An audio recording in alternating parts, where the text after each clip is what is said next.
Good morning to all Indian maths A to Z family में आपका स्वागत है। मैं श्याम कुमार ठीक हूँ। उम्मीद करता हूँ आप लोग भी ठीक होंगे। सीटेट का लगातार क्लास चल रहा है जिसमें पिछले का टॉपिक जो था वो अधिगम था, उसी के अंतर्गत हम और टॉपिक्स पढ़ेंगे। ठीक है, आज का टॉपिक जो आपका रहने वाला है वो अधिगम वक्र है, शिक्षण के स्तर है, अधिगम पठार है, सूक्ष्म शिक्षण है और अधिगम स्थानांतरण है, जो कि अधिगम के अंतर्गत ही पढ़ने होते हैं। सेशन स्टार्ट करने से पहले यदि आप मेरे चैनल पर नए हैं तो मेरे चैनल को आप सब्सक्राइब कर लीजिए और अपने दोस्तों के बीच शेयर कीजिए ताकि उनको भी इस वीडियो का लाभ मिल सके। एक चीज़ और, अगर आप किसी एग्जाम की प्रिपरेशन कर रहे हैं और उसका नोट्स आपको चाहिए तो वो भी आपको अवेलेबल हो जाएगा। मेरा कॉन्टैक्ट नंबर है 7979969014। ये मेरा कॉन्टैक्ट नंबर है, ये व्हाट्सएप नंबर भी यही है। आप यहाँ से या तो व्हाट्सएप कर लीजिएगा या तो आप डायरेक्ट कॉल कर सकते हैं हमसे। ठीक है, दूसरा बात कि मेरा बेगूसराय में अल्टीमेट क्लास के नाम से कोचिंग चलता है, वहाँ भी आप ज्वाइन कर सकते हैं। तो आइए सेशन स्टार्ट करते हैं। पहला है अधिगम वक्र। अधिगम वक्र, वक्र क्या होता है? वक्र को इंग्लिश में कर्व बोलते हैं, कर्व। ठीक है, वक्र को क्या बोलते हैं? वक्र को बोलते हैं हम curve line, CURV, curve line बोलते हैं। ठीक है, कर्व कर्व। ठीक है, तो अधिगम वक्र को जनरली जो है तीन भागों में बांटा गया है। पहला है उन्नतोदर वक्र, तीसरा है नतोदर वक्र और दूसरा नतोदर वक्र है और तीसरा जो है मिश्रित वक्र है। ठीक है, अब उन्नतोदर वक्र किसको कहते हैं? उन्नतोदर वक्र को हम ग्राफ के माध्यम से सीखते हैं। देखिए, ग्राफ इस तरह से ग्राफ बनाया जाता है, आप पहले भी पढ़े होंगे। ठीक है, तो यहाँ पर सीखने की दर इस तरह से हम जो एरो बनाएंगे वो सीखने की दर यहाँ पे विकास होगा। ठीक है, अब उन्नतोदर वक्र में क्या होता है? सीखने की गति पहले स्टार्टिंग में जो है तेज होता है, लास्ट में वो धीरे धीरे क्या होना शुरू हो जाता है, जैसे देखिए यहाँ से वो पीक पॉइंट पे जाएगा, बिल्कुल ऊंचाई पे जाएगा, सीखने की गति बिल्कुल बढ़ेगा और लास्ट में जाते जाते वो क्या हो जाएगा, वो गिरना यानी कि धीरे होना शुरू हो जाएगा। ठीक है, तो ये उन्नतोदर वक्र के उदाहरण है। ठीक है, तो इसमें क्या होता है, फिर से समझ लीजिए कि सीखने की दर पहले स्टार्टिंग में फास्ट होता है, तेज होता है और लास्ट में जो है वो धीरे, उसकी गति धीमी पड़ जाती है। उसका ग्राफ ये रहा। ठीक है, अब आता है नतोदर वक्र। नतोदर वक्र में ठीक इसके विपरीत होता है कि स्टार्टिंग में जो है सीखने की गति धीमी होती है, बाद में वो तेज होना शुरू हो जाता है। तो उसका ये ग्राफ इस तरह से बनेगा, पहले उसकी गति इस तरह से धीमी रहेगा, बाद में वो धीरे धीरे क्या होता चला जाएगा, ऊंचा यानी कि बढ़ते चला जाएगा। ठीक है, मिश्रित वक्र क्या होता है? मिश्रित वक्र में क्या होता है कि स्टार्टिंग में सीखने की गति धीमी या तेज हो सकती है और लास्ट में फिर वही तेज या धीमी हो सकती है। कहने का मतलब है उन्नतोदर और नतोदर दोनों का मिला जुला रूप जो है वो क्या है, मिश्रित वक्र है। तो आप इसका ग्राफ इस तरह से बना सकते हैं, पहले नीचे जाएगा फिर ऊपर जाएगा फिर नीचे जाएगा, इस तरह से वो बढ़ेगा घटेगा बढ़ेगा घटेगा, तो उसे हम मिश्रित वक्र कहते हैं। अब आता है शिक्षण के स्तर। शिक्षण के स्तर को तीन भागों में बांटा गया है। पहला है स्मृति स्तर, दूसरा है समझ बोध स्तर और तीसरा चिंतन स्तर है।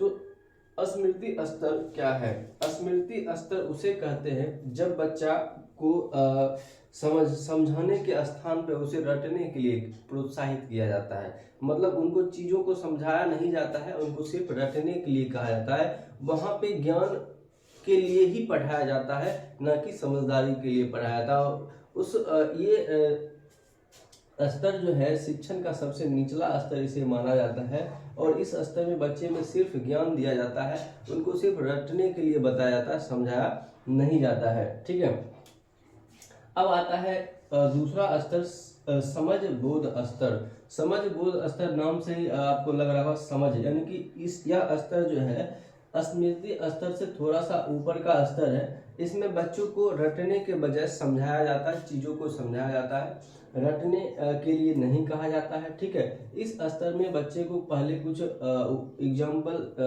सिद्धांत बताए जाते हैं और उसको फिर व्यवहार में लाने के लिए कहा जाता है। ठीक है, अब आता है चिंतन स्तर। चिंतन स्तर जो होता है वो शिक्षण स्तर का सबसे ऊपर का टॉपिक है। शिक्षण स्तर का सबसे ऊपर का टॉपिक है, सबसे अवर लेवल का टॉपिक है।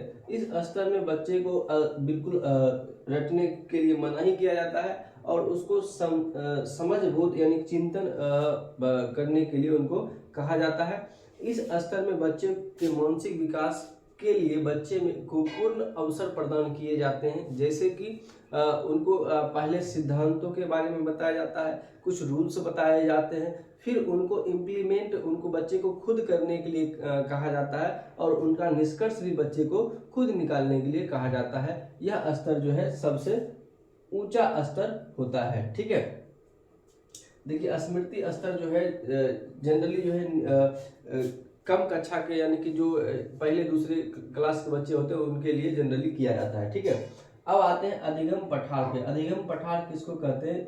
अधिगम पठार कहने का मतलब है कि इस स्तर में यानी कि इसमें जो है सीखने की दर रुक जाता है, यानी कि सीखने की गति रुक जाती है। इसमें ना ही बच्चे में उन्नति होती है ना ही अवनति होती है, यानी कि बिल्कुल शून्य हो जाता है। सीखने की दर क्या हो जाता है? शून्य हो जाता है, तो उसे अधिगम पठार के नाम से जाना जाता है। अब आते हैं सूक्ष्म शिक्षण पे। सूक्ष्म शिक्षण देखिए सामान्यतः जो है शिक्षक के लिए किया जाता है। इसका उपयोग शिक्षकों में कौशलों का विकास करने के लिए सूक्ष्म शिक्षण माइक्रो टीचिंग का उपयोग किया जाता है। ठीक है, अब माइक्रो टीचिंग को 6 भागों में बांटा गया है। पहला है पाठन योजना, दूसरा है कक्षा शिक्षण, तीसरा है प्रतिपुष्टि, चौथा है पुनः पाठन योजना और पांचवा है पुनः कक्षा शिक्षण और छठा है पुनः प्रतिपुष्टि। देखिए पाठन योजना का कहने का मतलब हुआ टीचिंग प्लानिंग, यहाँ पे होगा टीचिंग। ठीक है, प्रतिपुष्टि मतलब फीडबैक होता है, फीडबैक, फिर से टीचिंग प्लानिंग, टीचिंग और री फीडबैक। ठीक है, तो देखिए इसके लिए 6 मिनट का समय होता है। ठीक है, फिर इसके लिए 6 मिनट का समय होता है, इसके लिए 6 मिनट का इसके लिए 12 मिनट का समय होता है, फिर लास्ट के दोनों के लिए 6-6 मिनट का। तो कहने का मतलब इसमें कुल जो है आपके पास 36 मिनट का समय दिया जाता है। इसको सॉल्व करने के लिए कुल 36 मिनट का समय होता है। तो इसको हम पढ़ते हैं, समझते हैं।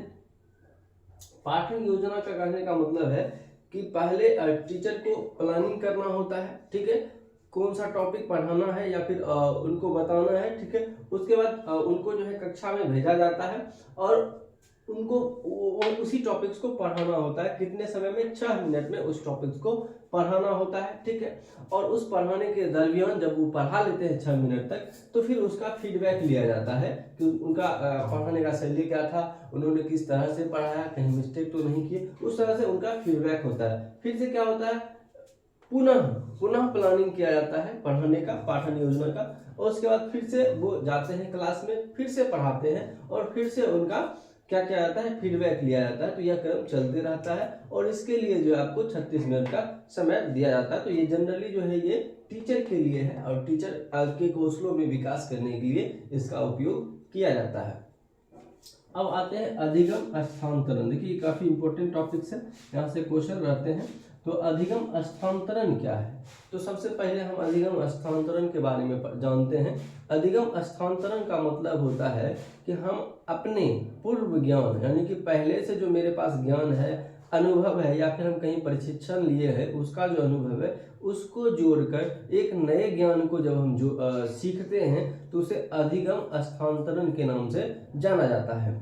उसको 4 भागों में बांटा गया है: धनात्मक स्थानांतरण, ऋणात्मक स्थानांतरण, शून्य स्थानांतरण और क्षैतिज स्थानांतरण।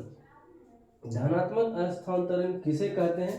तो जो आइए जानते हैं। धनात्मक स्थानांतरण वह है जब हम अपने पूर्व ज्ञान को यानी जो ज्ञान हमको पहले से मिला हुआ है, जो प्रशिक्षण पहले से मिला हुआ है, जिस ज्ञान और जिस प्रशिक्षण से हमको अनुभव मिला है, उस अनुभव के माध्यम से हम दूसरी चीज़ों को सीखते हैं या दूसरे चीज़ों को सीखने में हमें जो ज्ञान पहले का ज्ञान अनुभव प्रदान करता है या मदद प्रदान करता है उसे धनात्मक स्थानांतरण कहते हैं। एग्जाम्पल के तौर पे समझिएगा, जैसे मैं एक ट्रक ड्राइवर हूँ, ट्रक चलाना जानता हूँ। ठीक है, अब अगर मुझे कार चलानी है तो कार जब मैं चलाने जाऊंगा या कार चलाने सीखने जाऊंगा तो मैं जो ट्रक चलाता हूं उसका अनुभव मुझे कार सीखने में क्या होगा, मदद करेगा। ठीक है, तो इसे धनात्मक स्थानांतरण के नाम से जाना जाता है।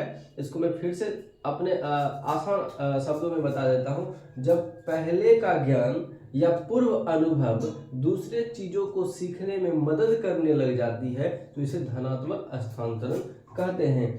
अब ऋणात्मक स्थानांतरण किसे कहते हैं?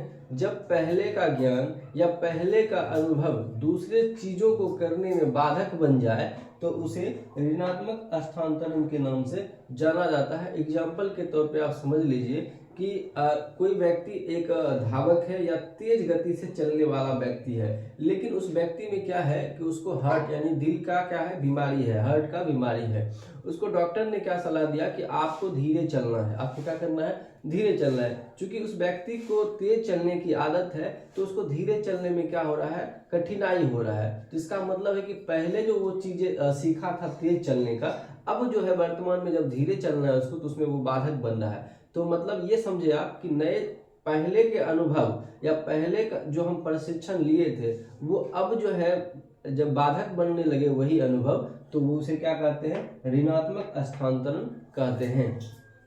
अब आता है शून्य स्थानांतरण। शून्य स्थानांतरण का मतलब होता है इस स्थानांतरण में पूर्व का अनुभव या पूर्व का प्रशिक्षण जो हमको मिला है या पूर्व से जो हम ज्ञान अर्जित किए हैं पहले से, वो ज्ञान ना तो हमको बाधक मेरे लिए बाधा पैदा कर रहा है, ना ही मेरे लिए क्या कर रहा है, लाभदायक है। तो इस स्थिति में इस ऐसे स्थानांतरण को क्या कहा जाता है, शून्य स्थानांतरण के नाम से जाना जाता है।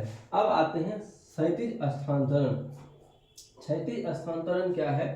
क्षैतिज स्थानांतरण वो है जो हम पहले से ज्ञान अर्जित किए हुए हैं या जो पहले से प्रशिक्षण प्राप्त कर चुके हैं या फिर जो पहले से मेरा अनुभव है वो समान चीजों में काम कर रहा है, तो उसे क्षैतिज स्थानांतरण कहते हैं। जैसे एग्जांपल के तौर पे मुझे मैथ का अनुभव पहले से है और मैं उसी अनुभव का प्रयोग करके जोड़ने का काम, घटाने का काम या गुणा करने का काम यदि मैं अभी कर रहा हूँ तो वो क्या कर रहा है कि मैं पहले से मैथ जानता था उसी को मैं फिर से कर रहा हूँ, तो वो क्षैतिज स्थानांतरण है। जैसे कि मान लीजिए कोई बच्चा विज्ञान के बारे में, साइंस के बारे में अच्छा से जानता है और उसी अनुभव का उपयोग करके वो साइंस में ही आगे बढ़ रहा है, तो इसे कहते हैं क्षैतिज स्थानांतरण। ठीक है, तो उम्मीद करते हैं मैंने जो अभी 5 टॉपिक्स आपको बताया है आपको अच्छे तरीका से समझ में आया होगा। ठीक है, इस 5 टॉपिक्स को आप बार बार जो है देखिए, रिपीट कीजिए और एक फेयर बना लीजिए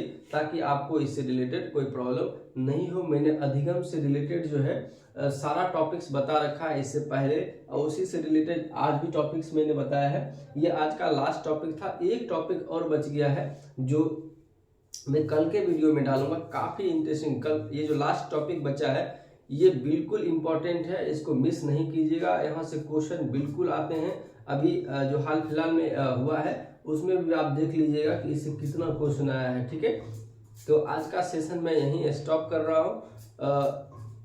आज के लिए इतना ही। जय हिंद, धन्यवाद।